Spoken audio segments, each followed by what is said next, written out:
사람이 가장 힘들고 어려울 때는 고독할 때라고 합니다. 고독은 여러 가지가 있는데요. 공간적인 고독이 있고 심리적, 영적인 고독이 있습니다. 공간적인 고독은 혼자 있기 때문에 가족들이 있는 집을 찾아 가거나 사람들을 만나면 그것이 해결될 수가 있습니다. 영적 고독, 심리적 고독은 하나님과의 바른 관계를 가져야만 해결할 수 있기 때문에 가장 힘든 것이라고 할 수가 있습니다. 영적 침체는 사람들을 통해서 뭔가 좀 도움을 받을 수가 있지만 조금은 받을 수가 있지만 영적 침체는 근본적으로 하나님이 나타내셔서 해결해 줘야 될 때 그 사람은 치유가 될 수가 있습니다. 사람이 영적 침체를 다 해결할 수는 없거든요. 창세기에는 야곱이 극한 상황을 만날 때마다 하나님께서 그를 찾아오셔서 만나주시는 장면이 4번이나 나오는데요. 창세기 28장, 31장, 32장, 35장에서 4번 위기 때마다 하나님께서 야곱에게 나타내서 그를 극한 상황에서 도와주신 것이 기록이 되어 있습니다. 야곱은 그의 일생에 정말 참으로 굉장히 위태로운 그런 일들을 많이 당했고 그의 삶 전체가 굴곡 많은 그런 험한 세월을 살았습니다. 그래서 그가 바로왕 앞에 나중에 요셉의 초청을 받고 애굽으로 이주를 가게 되죠. 그래서 바로왕 앞에 섰을 때 바로왕이 당신 나이가 몇 살이요? 물어봤습니다. 내가 조상님들보다 나이 많이 먹지 않고 다른 사람들보다는 나이 그렇게 많이 늙지 않았으나 나는 정말로 험한 세월을 살았습니다. 자기가 자기 삶에 대해서 한마디로 그렇게 표현하는 것을 봅니다. 그러나 그 위기는 야곱에게 실패가 아니고 오히려 영적 체험과 성장의 기회가 되었습니다. 한 번씩 고통을 당하고 한 번씩 위기를 만날 때마다 하나님 그에게 놀라운 체험을 주셨거든요. 그리고 하나하나 그가 달라지는 것을 보게 됩니다. 하나님을 만나게 되었고요. 고난을 통하여서 그 이름이 발꿈치라는 이름을 가졌던 야곱이었어요. 쌍둥이로 태어났는데 뱃속에서부터 쌍둥이인 형의 발꿈치를 큰 욕심을 가지고 형을 이겨보려고 하는, 그래서 발꿈치를 태어날 때부터 형의 에서의 발꿈치를 붙잡고 나왔다서 이름이 발꿈치가 바로 에서인 거예요. 야곱인 거예요. 근데 그 이름이 이 고난을 당할 때마다 한 번씩 바뀌기 시작해서 나중에는 하나님과 겨루어 이긴 자라는 이스라엘이라는 이름으로 바뀌게 되었고요. 그의 이름이 이스라엘의 12지파의 아버지가 되었습니다. 오늘 성경 말씀도 야곱의 가족 전체가 세겜족들에게 죽임을 당할 뻔한 위기 속에서 하나님이 도와주시고 보호하신 것을 나타내는 것을 기록을 하고 있습니다. 야곱의 첫 번째 위기는 아버지와 형을 속이고 형 에서의 장자권을 빼앗은 후 형의 보복이 두려워서 브엘세바에 있는 자기 외삼촌 하란에 있는 외삼촌 집으로 도망을 가게 된 것입니다. 형을 속이고 장자권을 빼앗긴 것을 알고 에서가 막 아버지가 돌아가시기만 하면 내가 보복을 하리라. 그리고 벼르고 있는 걸 알기 때문에 어머니가 빨리 피해서 외삼촌의 집으로 가라. 오빠죠. 어머니 오빠의 집으로 가라 그래서 그 다음에 이제 하란을 가게 되었습니다. 그런데 창세기 28장을 보면 야곱은 피난길에서 그 루스라는 광야에 도착을 하게 되었습니다. 자신의 암담한 미래를 생각하면서 차량하게 잠이 들었는데 꿈을 꾸게 되었습니다. 사닥다리가 땅에 섰는데 그 다음에 천사들이 오르락내리락 하고 꼭대기는 하늘에 닿았는데 하나님께서 그 위에 계셔서 그에게 말씀하시는 겁니다. 모태신앙 중에서도 3대째 내려오는 신앙이죠. 아브라함의 손자요, 이삭의 아들이요, 그리고 야곱은 3대째 내려오는 모태신앙인데도 불구하고 하나님의 임재하신 것, 하나님 실제로 현존하신 것을 한 번도 체험하지 못하다가 처량하게 돌베개를 베고선 그 루스에서 잠이 들었는데 그런 환상을 보게 된 것입니다. 하나님께서 그 맨 꼭대기에 서셔서 이제 야곱에게 말씀하시는 거예요. 내가 너와 함께 있어 내가 어디로 가든지 너를 지키며 너를 이끌어 이 땅으로 돌아오게 할지라 내가 내게 허락한 것을 다 이루기까지 너를 떠나지 아니하리라. 우리도 이런 체험을 했으면 좋겠습니다. 얼마나 큰 축복입니까? 야곱은 꿈을 꾼 후에 잠이 깨 일어나서 깜짝 놀랐죠. 그러고 베고 자던 돌을 기둥으로 세우고 그 위에 기름을 붓고 이렇게 서운 기도를 드렸습니다. 하나님 나와 함께 계셔서 내가 가는 이 길에서 나를 지키시고 먹을 떡과 입을 옷을 주시오. 내가 평안히 아버지 집으로 돌아가게 하시면 여호와께서 나의 하나님이 되실 것이요 내가 기둥으로 세운 이들이 하나님의 집이 될 것이요 하나님이 내게 주신 모든 것에서 10분의 1을 내가 반드시 하나님께 드리겠나이다. 하나님과 완전히 협상하는 그런 기도예요. 아주 초보적인 기도죠. 입을 옷을 주시고 먹을 것을 주시고 그렇게 하면은 내가 돌아왔을 때 11절은 하나님 앞에 드리겠습니다. 그리고 깜짝 놀랐어요. 이것이 루스가 아니구나. 루스라는 것은 황폐라는 뜻을 가지고 있거든. 황폐한 들이라는 뜻을 가지고 있는 그 루스가 일어났더니 이것이 하나님이 계신 집이었구나. 그래서 베델이라는 이름을 지었습니다. 벳은 하나님이 집이란 뜻이고 벳엘은 하나님이란 뜻입니다. 그래서 벳엘은 하나님의 집이라는 뜻입니다. 그리고 베델은요, 아브라함이 가나안으로 들어왔을 때 가장 먼저 베델에서 제단을 쌓았어요. 우리가 하나님 만나는 신앙이 시작되는 그곳에는 베델의 축복이 있고 베델의 체험이 누구에게나 있습니다. 크고 작은 것은 좀 차이가 있겠지만은 누구에게나 베델의 체험이 있고 베델의 감동이 있고 베델에서 그 다음에 자기가 깨닫고 그 다음에 찔림을 받아서 하나님께 나오려고 우리가 결심을 하고 결단을 하는 것, 이것이 바로 베델의 소원인 것입니다. 베델은 하나님의 처소 하나님의 집이라는 뜻입니다. 야곱이 베델에서 드린 기도를 베델의 서원이라고 합니다. 베델이라는 뜻을 알고는 있었지만은 거기에 대해서 별 깊은 뜻을 야곱은 거기서 깨닫지를 못했어요. 이 어떤 곳이라는 것을, 베델을 떠나면 안 된다는 것을 야곱은 그때 아무도 깨닫지를 못했습니다. 그래서 하나님 만나서 하나님 그런 체험을 주고 나를 돌아올 때까지 책임지겠다고 하시니까 나는 잘 먹고 잘 입고 그리고 돌아올 때까지 내 생명을 지켜주시겠구나, 그 생각만 하고 있었습니다. 그리고 야곱은 베델에서 하나님 만나고 언약을 맺고 요셉전에 집으로 간 후 20년이 지났습니다. 하나님이 야곱에게 약속하신 대로 브엘세바에서 2000리가 되는 하란까지 무사히 도착하도록 지켜주셨습니다. 지금도 라반의 집까지 야곱이 걸었던 그 여정은 큰 나라는 아니지만 여러 가지 영토에 연결되어 있다고 합니다. 이스라엘, 레바논, 요르단, 시리아, 터키까지 가요. 그 바로 라반의 집까지 가는 그 나라에 다 걸쳐 있는 나라들이에요. 기후는 더운 가을때 지방인데요. 야곱은 그곳에서 돌을 베겨서 새우잠을 자고 들짐승이 나오는 그런 위험한 데서 하나님 야곱을 지켜주시고 나타나서 말씀하셨습니다. 그때가 첫 번째 체험이고 첫 번째 위기였어요. 두 번째 위기는 외삼촌 라반의 집에 가서 20년을 살면서 그의 재산을 빼가지고 나온 사건입니다. 라반은 빈털터리로 왔던 야곱이 20년 만에 자기의 재산의 절반을 가지고 나가는 것을 보고 괘씸하게 생각을 하고 그를 죽이려고 합니다. 지팡이 하나 들고 왔는데 저 조카라는 놈이 나의 재산이 다 글로 가고 거기서 내 여자에게서 11아들 얻어갖고 나옵니다. 이런 걸 보고서는 복은 혼자 다 받고 가네. 라반과 라반의 그 아들들, 그러니까 처남이죠. 이 처남들은 굉장히 야곱에 대해서 죽이려는 마음을 가집니다. 근데 하나님께서 나타나셔서 라반에게 야곱에게 선악간에 아무 말도 하지 마라. 꿈에 나타내서 라반을 꽉 입을 다물게 해주신 거예요. 그러니까 라반이 그 다음에 겁이 나서 야곱을 건드리지 못합니다. 그래서 야곱에게 보복을 하지 못한 것이에요. 야곱은 그의 인생에서 가장 배가 고프고 힘들었을 때 그 다음에 먹을 음식과 입을 옷을 달라고 기도했는데 그 정도입니까? 축복을 너무나 많이 받았습니다. 20년에는 그의 재산이 엄청나게 많아져서 부유하게 되었습니다. 유목민 국가에서는 양떼와 소떼가 곧 그 사람의 경제를 나타내는 것입니다.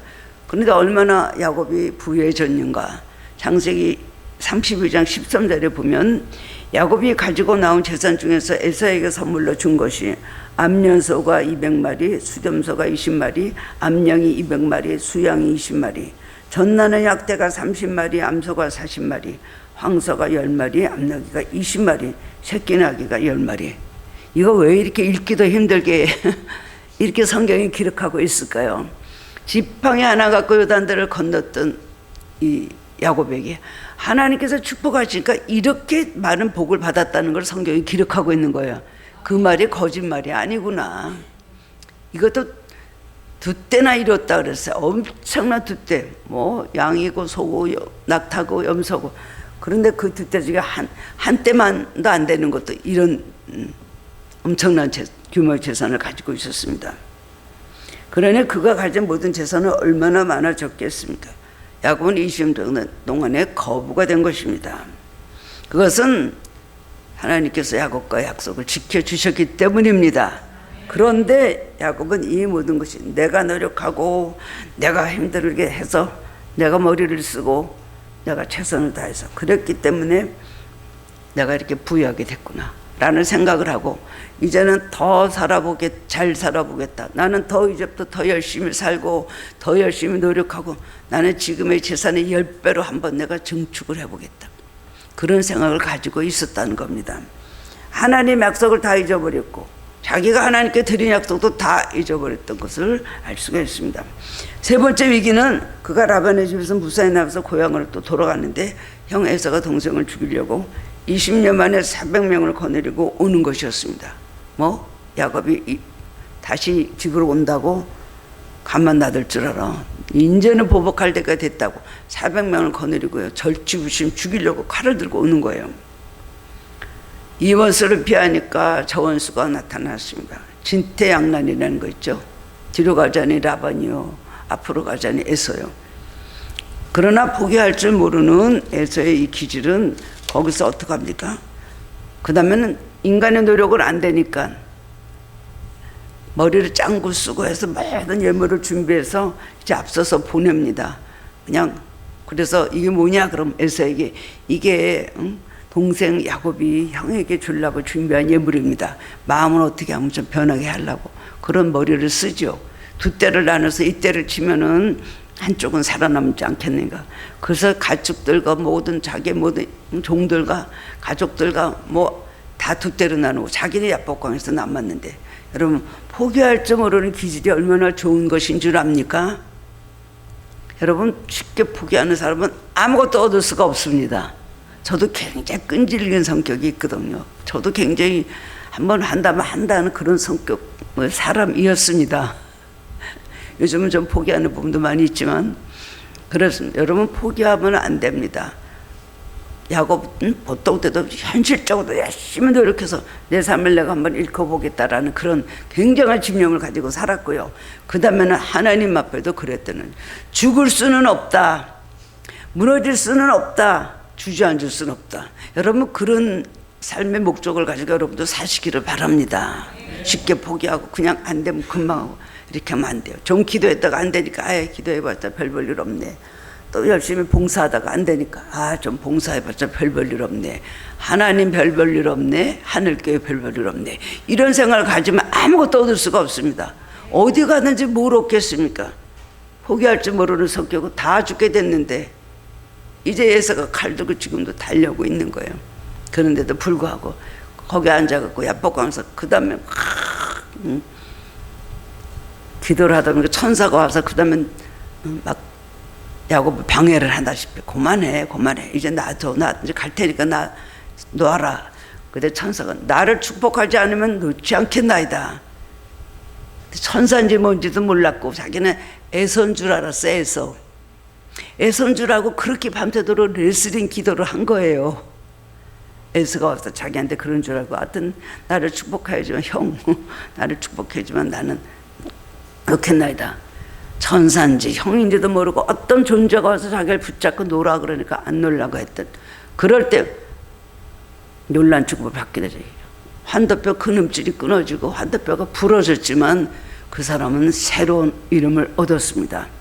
발꿈치라는 그 야곱, 그 세상적인 야욕 많고 속임수 많고 사기치고 머리 굴리는 그 사람, 이 사람이 야곱이라는 이름이었어요. 이스라엘이라는 이름을 받은 거예요. 그것도 천사가 준 이름이에요. 자기가 그렇게 바꾸려고 하죠. 자기는 야곱으로 계속 살으려고 그랬어요. 하나님께서 내 이름이 뭐냐? 야곱입니다. 내 이름이 야곱이다마는 내 이름은 이제는 이스라엘이라 하리라 그러셨어요. 너는 영적인 사람이 돼야 돼. 야곱의 이름에서 넌 바뀌어졌어. 이스라엘은 하나님과 겨루어 이긴 자예요. 그러니까 야곱은요, 성령 하나님을 상징하는 것입니다. 우리 성령 시대 살죠. 야곱같이 믿어야 돼요. 결국 그래서 생명을 보존받을 뿐만 아니라 자기의 12아들이 다 살아서 이스라엘의 12지파가 됐죠. 지금도 이스라엘 12지파는 야곱의 아들들의 이름입니다. 그 지파가 지금도 베냐민 지파까지 12지파가 다 있어요. 그리고 결국은 그 아버지가 됐다는 겁니다. 매일 먹을 것, 입을 옷 무사히, 그리고 뭐가 많아지고 이런만 생각했더니 이 사람이 그 이름이 그거로 끝난 거예요. 어마어마한 축복을 받게 된 것이죠. 그러니까 여러 가지 환난도 많이 당하고 위기도 많이 당했지만은 그때마다 하나님께서 와서 그를 도와주시고 한 가지 어려움을 겪을 때마다 야곱 믿음이 성장한 거예요. 세상적인 그 모든 생각이 바뀌고요, 영적으로 바뀌고요, 그리고 기도하는 신앙으로 바뀌고 하나님 의지하는 신앙으로 바뀌고, 하나님은 정반대의 기질이었던 야곱을 정말 다루시고 훈련하셔서 하나님 원하시는 사람으로 만드셨습니다. 네 번째 위기는 어떤 위기입니까?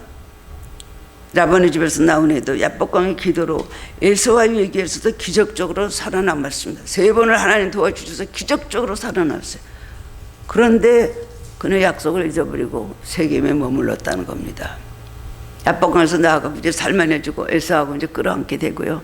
자기 물건도 하나도 잃어버린 것도 없고 에서가 우리 같이 살자 막 그러면서 사랑해 주니까 그 다음에 그 다음에 긴장감이 다 풀어졌어요.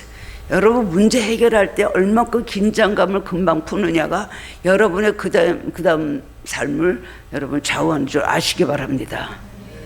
어제까지 안 됐네, 오늘 됐어요? 룰룰랄라. 그런 사람은 그 다음부터 다시 재환란을 겪게 되는 것입니다.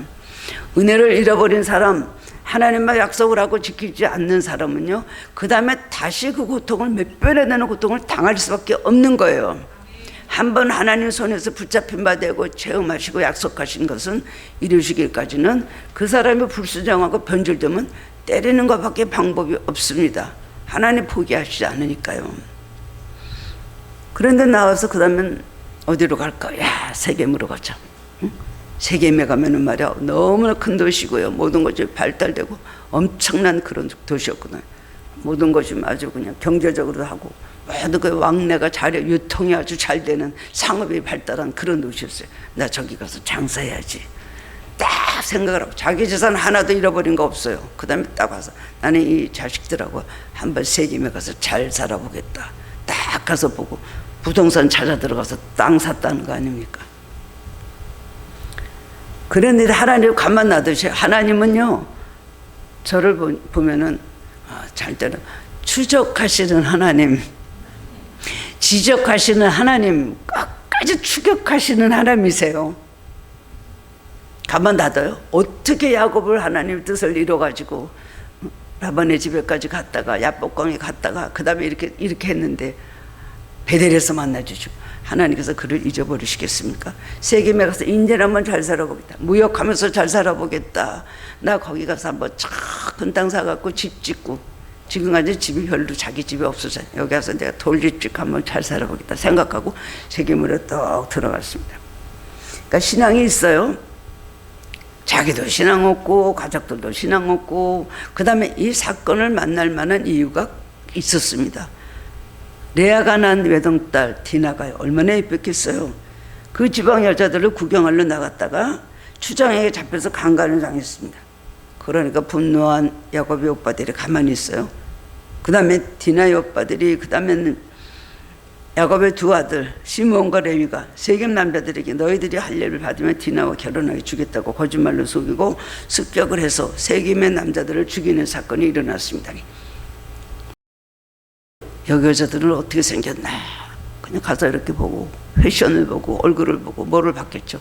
이렇게 보는데 그 다음에 그렇게 강간을 당하게 됐어요. 근데 이 사람이 나쁜 사람이 아니에요. 세겜 사람들이 막 더 꼬십니다.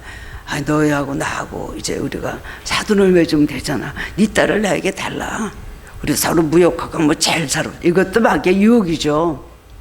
오히려 디나를 통해서 너한테 축복을 주겠다. 너 딸을 버리지 않겠다라는 약속을 했는데 그 다음에 하나님을 섬기는 나라가 할례 받지 못한 민족들하고 절대로 그런 사돈이 될 수가 없잖아요. 그러니까 그 다음에는 디나의 오빠들이 난리가 나고 그 다음에 세겜의 남자들을 죽이고 재물도 약탈을 해왔어요. 이제는 야곱의 가정은 죽을 수밖에 없이 그렇게 되었습니다.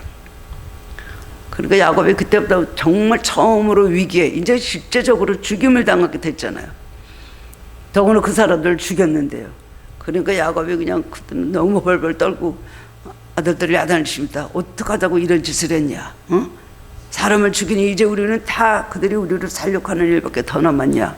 그때는 아들들이 막 덤비는 거예요. 그럼 아버지, 응? 그것들이 디나를 내 동생을 창녀같이 대우하는 게 옳은 일입니까? 막 덤비면서 아버지에서 막 반항을 하니까 집에서도 분란이 일어나고 바깥에서는 이제 살육을 당하는 그런 일이 일어나게 그렇게 되었습니다. 돈이 있어서 세금의 땅을 사고 집을 지어서 행복하고 멋진 노후를 살려고 했다가 그러기는커녕 다 죽게 된 것입니다. 오늘 말씀은 하나님께서 그 야곱이 세겜에서 당한 그 위기 속에서 다시 한번 야곱을 찾아오시고 지켜주신 내용입니다. 어떻게 너가 이제부터 환난을 면하고 복되고 평탄한 삶을 살 수 있을 것이냐. 하나님께서 가르쳐 주신 거예요. 오늘 본문의 말씀을 통해서 여러분 깨달음을 얻고 큰 은혜를 나누기를 원합니다. 베델은 야곱이 은혜를 처음 받은 곳입니다. 야곱이 하나님께 처음으로 서원 기도를 한 것입니다. 그렇기 때문에 하나님의 집 베델에서 단을 쌓고 그곳에 거주하면서 살아야 됐습니다. 약속을 지킬 때가 됐잖아요. 하나님께서 라반의 집에서 20년을 지켜주셨습니다. 무사히 또 돌아오게 하셨습니다. 그랬으면 이제 때가 되었기 때문에 베델을 찾았어야 되는 거예요. 하나님께서 말씀하신 유예 기간은 20년이었습니다. 20년. 너 20년 만에 다시 베델에 와서 내가 너의 약속을 지켜줬을까? 너도 와서 나의 약속을 지켰는지 한번 베델에서 20년 만에 만나자. 거기까지 약속이었잖아요. 돌아올 때까지. 그러는데 야곱은요 10년을 더 세겜에 가서 10년을 더 지체했어요. 30년이라는 세월을 하나님 떠나 사는 거예요. 축복을 주니까 점점 더 세상으로 나갔어요. 많은 돈 갖고 어떻게 잘 살아보려고 더 부유하고 세련된 생활을 하려고 하나님 앞에 불순종했던 것입니다. 야곱은 가나안에 들어와서도 10년이라는 세월 동안 하나님과 약속을 지키지 못하고 완전히 베델의 사건을 다 잊어버렸어요. 여러분도 하나님 앞에 약속한 것들 잘 기억하시기 바랍니다. 축복을 해주셨어요. 서원을 한 것이 있어요. 그건 하나님께서 너 서운해 있지 않냐. 그걸 이게 나중에는 이뤄주지 않으면 꼭 조건을 제시하시거든요. 저 그런 일 없는데요. 수도 없이 주워 삼켜서 축복하시고 위기를 도와주죠. 나 그런 일 없다 그래요. 대부분 우리들은 기억 상실증을 가지고 있습니다. 치매가 무슨 다른 게 치매인 줄 압니까? 하나님의 은혜를 잊어버리는 게 치매입니다. 영적 치매가 바로 그것입니다. 다 잊어버렸어요. 한번 잘 생각해 보세요. 우리 이 말씀 들으시면서 내가 이번에 이렇게 된 거 기도 그때 그렇게 했지. 하나님 제가 적어도 기도 시간을 갖겠습니다. 아니면 성경을 읽겠습니다. 아니면 주일 어디까지는 이렇게 오겠습니다.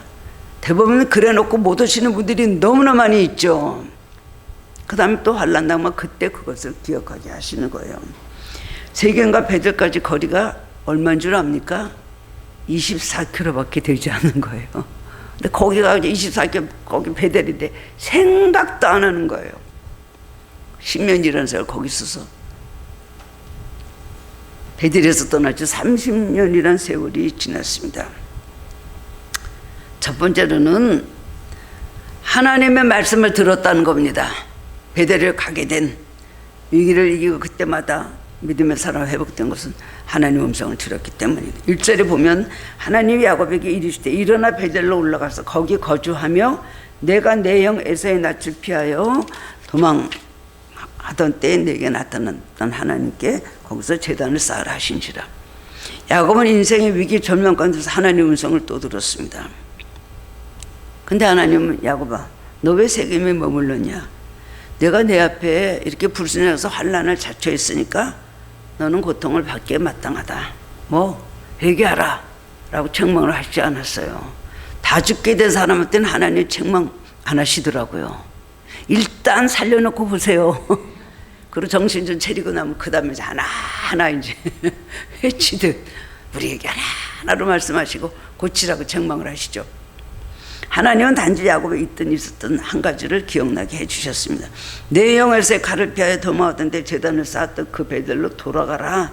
거기서 하나님께 제단을 쌓으라는 말씀입니다. 그때서야 자기는 기억을 했어요. 비로소 잊어버리고 있던 하나님 약속을 기억하게 되었습니다. 지금까지 살아온 것, 위기 때마다 이렇게 내가 살아날 수 있었던 것, 그리고 오늘날 받은 모든 축복은 다 하나님께서 베델에게 하신 그 약속을 이루어주신 것이라는 걸 처음으로 깨닫게 된 거예요. 하나님의 은혜를 알아야 됩니다. 하나님 어려울 때 나를 도와주던 그 기억을 절대로 체험을 잊어버리면 안 됩니다. 하나님은 지나간 것 잊어버려라. 옛날에 죄졌던 것, 정욕적인 것, 욕망에 가득했던 그 삶은 잃어버려라. 애굽 생활을 잊어버려라. 그러나 하나님 너희 광야 생활에서 어떻게 하셨는지 잊지 말라고 하셨어요. 근데 우리는 잊어버리는 게 큰 문제입니다. 그러고도 또 기도하면서 왜 안 이뤄주십니까? 안 이뤄주십니까? 오늘 거 해결하면요 어제 거 감사할 줄 몰라요. 왜 감사하지 못할까요? 문제가 많은 분들 감사하지 못하더라고 사실은. 왜냐하면 어제 문제 오늘 해결됐어요.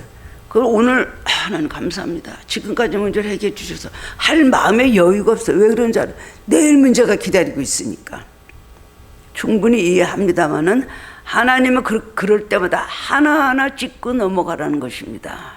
이 다음에 잘 되면 한꺼번에 할게요. 이 다음에 하면 한꺼번에 내가 드릴게요. 이 다음에 한꺼번에 다 밀렸던 거 그때 가서 하겠습니다. 그런 약속은 하나님께서 받아들여 주시지가 않아요. 오늘 하지 않는 사람이 이 다음에 잘 됐다고 할 것 같습니까? 하나님 그 우리의 속성을 잘 알고 계십니다. 그러면서 또 환난을 당하면서 하나님의 은혜였구나 라는 걸 정말 처음으로 깨달은 거예요. 그리고 인생의 최악의 상황에서 주여 이제 내가 다시 베들로 돌아가겠나이다 라고 했을 때 하나님 오랫동안 기다린 탕자의 마음으로 야곱을 용서해 주셨다는 겁니다. 사람은 자기 하는 일 모든 일이 형통하고 잘 나가면 하나님의 음성에 귀를 기울이지 않습니다. 나타나셔서 환상을 보여주셔도 아니면 귀청이 떨어져 나가게 음성을 들려주셔도 내가 그래서 잠을 못 자서 헛소리를 들었다 그래요. 아니면 또 꿈에 또 그런 꿈을 꾸면 내가 요새 또 이상한 개꿈을 꾼다 그래요. 다 그렇게 하는 모습들이 누구에게나 참 있습니다. 인정을 안 하는 거예요. 형통하고 잘 나가면 자기 능력으로 될 줄 알고 절박하게 하나님 찾지도 의지하지도 않습니다. 그 다음에 고난이 오고 어려워지면요 그 다음에는 주님을 찾고 주님의 말씀에 귀를 기울이게 되는 거예요. 이렇게 되지 말아야 되겠죠. 한 번 겪은 일 다시 두 번 또 겪었어야 되겠습니까? 한 번 어떻게 겪었을 때 정말 구사일생으로 기도해서 하나님 도와주셔서 그 기적 가운데 살아난 사람들이 똑같은 일을 두 번 당하면요 못 견딜더라고요. 차라리 죽으라 그러세요. 난 똑같은 일 이거 또다시 겪을 수가 없습니다. 왜냐하면 그때 얼마나 힘들었을 때 거기서 빠져나온 걸 자기가 알거든요. 그렇기 때문에 똑같은 일을 다시 한번 경험하지 않도록 하나님과 약속을 지켜야 되는 것입니다. 이것이 얼마나 중요한 일인지 모르고 여러분이 노력하고 여러분이 애쓰고 여러분이 모든 것을 다 동원을 해서 여러분 삶을 정말 복되게 만들려고 싶어요. 하나님의 약속을 지키지 않고 어기면 모든 것이 무효가 됩니다. 현재가 좀 이해가 안 되고 현재가 답답하고 현재가 내가 지금 모든 것이 지금 고난 중에 있다 할지라도 하나님과 약속을 생각해서 모든 걸 이걸 덮고 가야 돼요. 제 생애를 보면 그렇습니다. 힘들다 그러다 그냥 불평하고 원망하고 거기에 머무를 수가 없는 거예요. 베푸신 은혜를 생각하면 이루어지지 않은 일이 훨씬 더 많이 남아있어도 감사할 수밖에 없습니다. 넘어질 수가 없는 거예요. 어떤 은혜 속에 나를 지켜주셨는데 우리는 하나님의 은혜를 잊어버리는 배은망덕한 사람이 되면 절대로 안 되는 것입니다. 또 고통을 당해요. 그 다음에 내 힘으로 안 되니까 그때 또 할 수 없이 겸손해지는 거예요. 이열치열이란 말이 있죠. 하나님 우리가 어려움을 주시는데 고치지 않으면 더 큰 일을 주시는 거예요. 그러니까 라반의 집에서 나올 때 하나님 도와주셔서 살았습니다. 20년 만에 하나님과 약속을 지켜서 그 다음에는 하나님 보러 돌아올 생각을 해야 되는데 그 다음에는 재산을 많이 가지고 나면서 한번 잘 살아보겠다고 라반의 집에서 나왔어요. 자신이 만만해서 나왔어요. 그러니까 에서 와서 이제 죽이려고 하는 그런 시험을 당하게 하면서 하나님께서 기도하게 하셔서 그 다음에 또 기도해갖고 그 달라지고 또 깨지고 죽은 줄 알았는데 안 죽은 거예요. 그 다음에 살만해지니까 세계보로 나간 거예요. 하나님 그 다음엔 완전히 온 가족이 살육당할 수밖에 몰살당할 수밖에 없는 그런 어려움으로 그를 하나님께서 그야말로 하나님 무릎을 하셨습니다. 우리가 어려운 일을 당하고 위기상황 당할 때요 도움 청하려고 여기저기 뛰어다닐 필요가 없습니다. 말의 응답은 여호와께 있는 거예요. 마음의 경영은 사람에게 있어도 모든 걸 이뤄주시는 하나님이십니다. 위기를 당하고 어려움 당할 때 이 문제를 어떻게 해결해야 될까? 어디를 가요? 하나님 찾아야죠. 중심을 하나님 찾고 주님을 만나면 해결해 주신다는 겁니다. 뭐 여기저기 우왕좌왕하면서 다니면 시간 낭비하죠. 체력 소모되죠. 그 다음에는 하나님과 점점 멀어지니까 문제는 더 심각해지더라고요. 가장 먼저 할 일이 뭐예요? 가장 먼저 할 일이 뭐예요? 우리는 기도입니다. 그냥 기도가 아니에요. 마음으로 드리는 기도. 평안할 때는 찬양하고 어려움 당할 때 기도하고 문제를 놓고 기도하고 마음을 다하고 전심을 다해서 하나님을 찾으면 만나 주신다 그랬어요. 건성으로 하는 기도가 아니고 진정으로 주님 찾는 기도라고 주님 만나려고 할 때 하나님께서 우리를 도와주십니다. 창세기 28장 20절 보면은 베델에서 하나님께 세 가지 소원을 했습니다. 야곱은 근데 너무나 미성숙한 상원 기도였죠. 먹을 떡을 주시고 입을 얼굴 주시고 무사히 집으로 돌아가게 하시면 내가 하나님 섬기고 11조를 드리겠습니다. 좁고 매우 계산적인 기도예요. 11조 하나님 벌벌 떠시나요? 11조를 하라는 이유가 하나님 나라를 좀 부유하게 하려고 11조 하라 그러시나요? 하나님 나라는 전체가 다 금덩어리고 전체가 다 보화예요. 여기서 아무리 11조를 많이 드리면 천국에 아마 진주 하나도 살 수가 없을 것입니다. 문제는 우리가 11조를 드림으로 인해서 하나님 앞에 믿음을 고백하는 것이고 11조를 드리면서 우리를 축복하시려고 11조 하라는 거예요. 하나님은 모든 계명은 우리를 위한 것이지 하나님 위한 것인 줄 압니까? 절대로 아닙니다. 십계명도 사랑하시기 때문에 주신 계명이에요. 우리가 그 계명을 힘들고 어렵고 아니라고 하면서도 지킬 때에 하나님께서 우리에게 복 주시기 위해서 그 명령을 하시는 겁니다. 그렇기 때문에 무조건 순종을 할 필요가 있는 것이죠. 결국 그 다음엔 때가 되니까 하나님께서 너 약속 지켜 그랬죠. 서원을 갚을 때가 되었습니다. 그렇기 때문에 세금의 환란은 하나님과 약속을 기억해내는 정말 은혜와 그 다음에는 신앙 회복의 축복의 기회가 된 것입니다. 그러므로 인해서 두 번째는 야곱의 가정에 영적 개혁이 일어났다는 것입니다. 하나님의 음성을 들은 야곱은 이제 삶의 자세를 바꾸기 시작했습니다. 처음입니다. 처음. 2절 말씀을 보면 야곱이 이에 자기 집안 사람과 자기와 함께한 모든 자에게 이르되 너희 중에 있는 이방 신산들을 버리고 자신을 정결케 하고 의복을 바꿔 입으라. 처음으로 똑바로 소리 한마디 합니다. 야곱은 이때야말로 자신과 가족들에게 가족들의 영적 개혁이 일어날 때인 것을 깨닫게 되었어요. 드디어 이렇게 세계만란을 당하니까 초이스가 없죠. 이 말씀대로 안 하면 나는 이제 살 길이 없다. 우리는 다 죽었는데 뭐 내일 칼 두고 세계 사람들이 달려올 줄 알 수가 없잖아요. 첫 번째 영적 개혁을 해서 가장 먼저 해야 되는 우상들을 제거하는 것입니다. 야곱집만큼 하나님의 축복과 많은 채움과 그리고 보호를 받은 가정이 어디 있습니까? 할아버지가 아브라함, 아버지가 이삭이에요. 하나님께서 야곱의 집안을 선택하시고 특별히 큰 은혜를 부어주셨습니다. 그런데 그렇게 하나님의 특별한 사랑과 보호하심을 받은 야곱이 하나님의 가장 싫어하시는 우상숭배를 하는 가정이 되었었다는 것입니다. 하나님의 눈을 속일 수 없습니다. 하나님 우리를 불꽃 같은 눈으로 보고 계시기 때문에 우리에게 우상이 있나 없나를 하나님께서 보시고 가장 싫어하는 것 우상숭배예요. 다른 데는 용서하십니다. 혹시 회개하면 용서할 수 있어요. 정말 우상숭배는 회개 마음만 갖고 말만 갖고 하면 안 돼요. 그것을 실제적으로 버려야 됩니다. 거기서 떠나야 됩니다. 확실한 하나님 앞에 우리의 신앙의 증표가 보일 때 하나님께서 우리를 용서하신다는 거예요. 지옥에 가는 사람들에게 가장 대표적인 죄들이 누구예요? 우상 숭배하는 죄.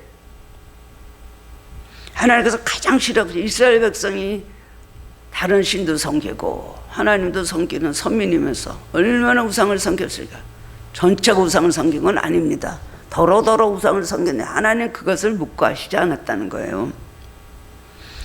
창세기 31장 34절에 보면 야곱이 사랑하는 아내 라헬은 그 아버지의 우상 드라빔을 몰래 훔쳐서 그것을 섬기고 있었습니다. 드라빔은요, 그 당시 사람들이 굉장히 섬기는 가오신, 수호신으로 그것을 믿고 있었습니다.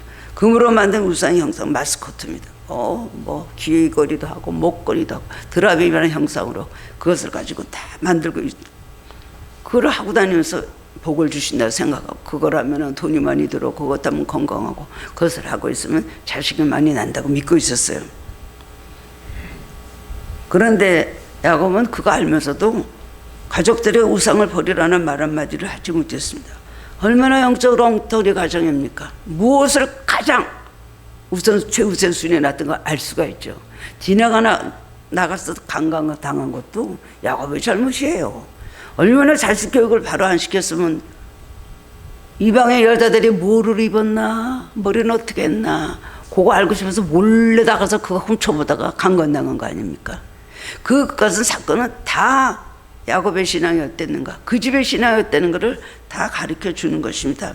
기복신앙으로 세상적으로만 살았기 때문에 가정으로서 신앙교육도 하나 시키지 않았고 아들들도 그렇게 시켰어요. 곧장 그런 일 나니까 그 다음에 가서 세계 사람들을 죽이고 왔다는 거예요.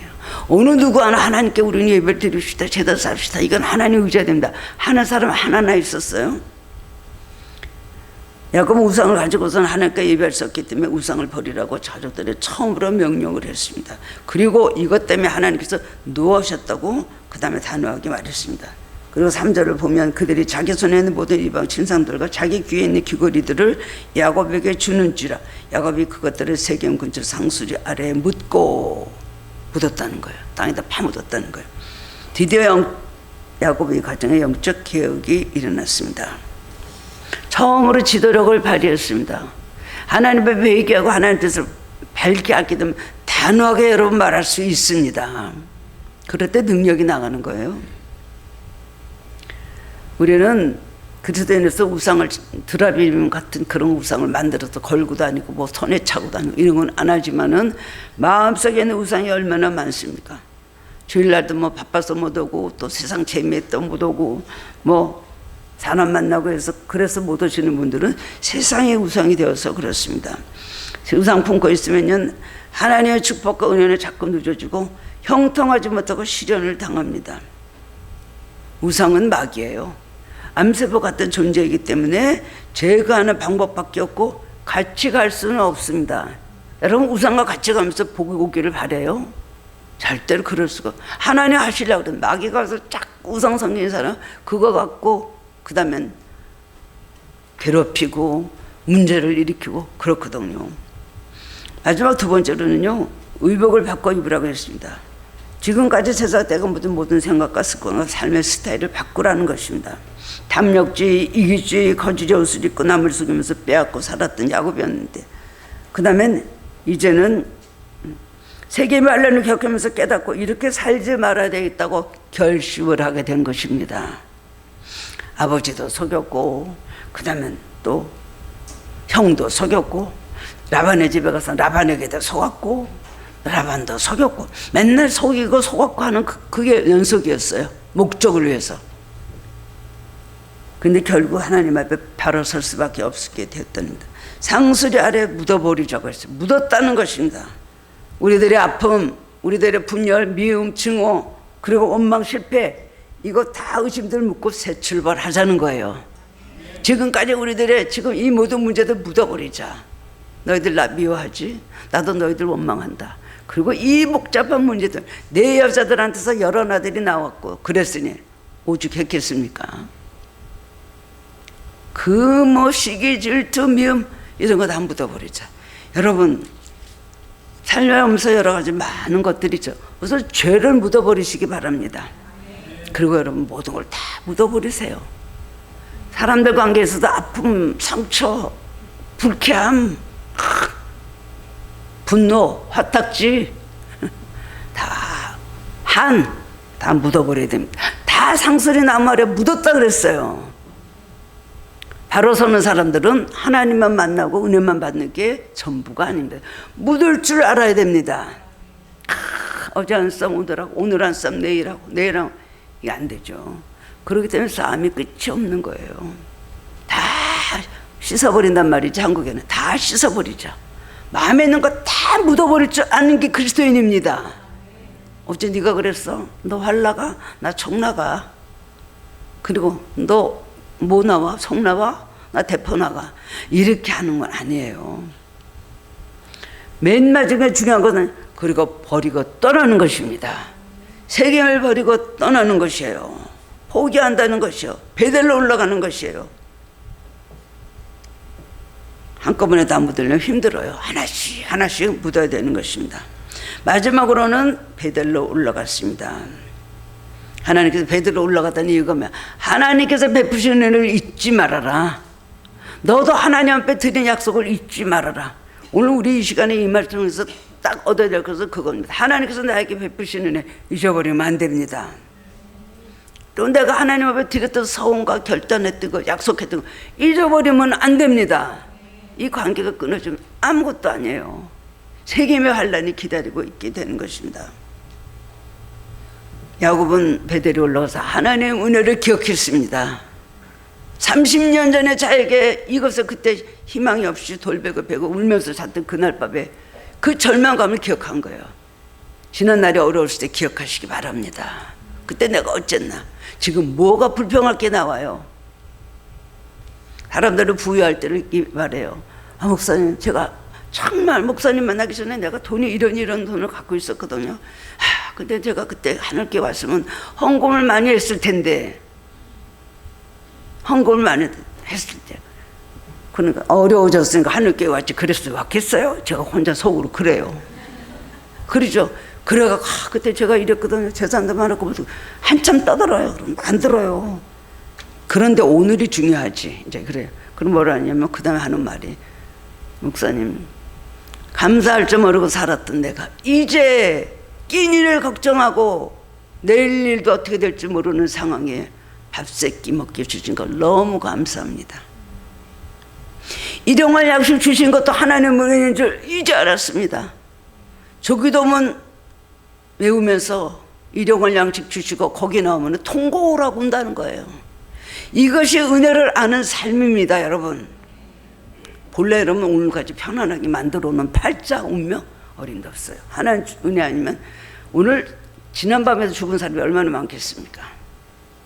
하나님 두려울 줄 알고 겸손할 줄 알고 하나님의 은혜를 알아야 되는 것입니다. 베푸신 은혜를 기억하시기 바랍니다. 받은 은혜를 여러분 잊어버리지 마시기를 바랍니다. 그런 사람이 앞으로 계속해서 하나님께서 은혜를 주십니다. 우리가 은혜를 생각 감사할 때 하나님도 회복되세요. 하나님도 우리 때문에 상처받고 화가 나고 우리 때문에 고민하시고 우리도 하나님 문제 앞에서 고민하고 상처받고 고통하고 절망하죠. 그걸 해결하는 방법은 하나님도 회복하시도록 해드리는 게 하나님의 은혜를 아는 거예요. 우리를 향한 하나님의 마음을 회복시켜 드려야 됩니다. 괘씸하고 분하고 속았어. 너 어때 속았어. 저렇게 처음부터 끝까지 혼자 잘났다고 저는 이런 생각 하시지 않겠어요. 그 마음을 회복시켜드리는 거는요 하나님의 은혜를 아는 거예요. 그럴 때 우리를 더욱더 회복시켜주는 걸 믿으시기 바랍니다. 문제 앞에서 고민하고 낙심하지 말고 원망하지 말고 문제 앞에서는요 하나님 앞으로 나아가고 베델의 그 서원, 그래서 내가 아무것도 없을 때 더 힘들었을 때 나를 도와주던 그 상황을 생각하면서 오늘의 어떤 경우도 다 감사하며 나갈 때 하나님께서 우리 삶을 더욱더 축복해 주실 것입니다. 이런 저와 여러분 되시기를 주님의 이름으로 축원합니다. 사랑의 은혜 감사드립니다. 연약하고 부족하고 힘이 없으나 때마다 도와주시고 우리를 인도해 주셨습니다. 길이 안 보이고 어두울 때 하나님께서 우리 기도를 들으시고 길을 열어주셨습니다. 광야에서 이스라엘 백성을 40년 동안 함께 하셨듯이 우리에게 만나를 먹여주시고 메추리를 먹여주시고 우리에게 사막의 길과 뜨거운 햇빛을 피하게 해주신 것을 주님 앞에 감사드립니다. 주님, 원망불평이 사라지게 하여 주옵소서. 하나님의 은혜를 아는 겸손한 마음을 허락하여 주옵소서. 이루어지지 않는 문제를 생각하고 거기에 머무를 것이 아니라 하나님께 주신 은혜를 생각하면서 늘 감사하며 나갈 때에 하나님 우리의 모든 삶을 평탄하게 하시고 형통하게 하시고 복된 길로 인도해 주실 것을 믿습니다. 하나님과 약속한 거 잊어버리지 않게 하여 주옵소서. 언제 어디서나 주님만 바라보고 나갈 수 있게 하여 주옵소서. 감사드리오며 예수님 이름으로 기도드리옵나이다. 아멘.